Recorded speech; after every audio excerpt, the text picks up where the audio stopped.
呢部蘋果電腦 iMac 係行家攞過嚟嘅，芒係拆咗出嚟噶啦，唔開機，佢換咗個電源都係唔開機。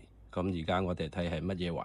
好嘅，咁呢個芒就拆咗落嚟咧，呢個電源行家換過嘅，換完之後話唔開機，咁佢話係底板壞咧，咁就我哋要 check 下係邊度壞啦。好，依家嚟 check 下先。底板就拆咗出嚟噶啦，呢塊就係底板，係啦，有啲事擺好咗噶啦。風扇、電源話換過係好嘅，我哋就唔理佢啦。咁 check 下嗰個底板先，睇乜嘢壞。好嘅，依家檢查到咧係呢條線路係有問題嘅，咁就對落咗底噶啦。好，睇係乜嘢壞？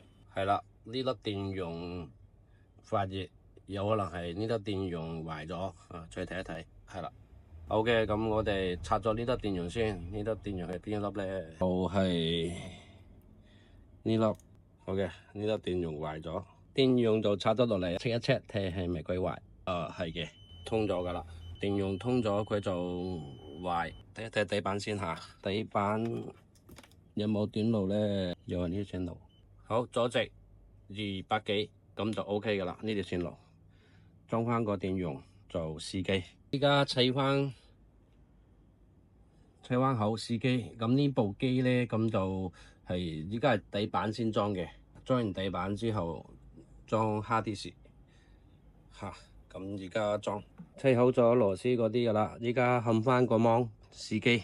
好嘅，依家插個電源。OK， 電源插咗落去噶啦。咦？唔開機嘅，撳開關，砰一聲。OK， logo 出咗嚟噶啦。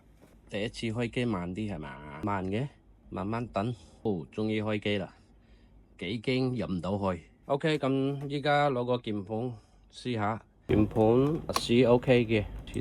OK， 鍵盤都 OK 嘅，咁冇密碼試唔到啦。好，到時俾佢自己試。好，呢部 iMac 咧，咁就維修完成噶啦。好，拜拜。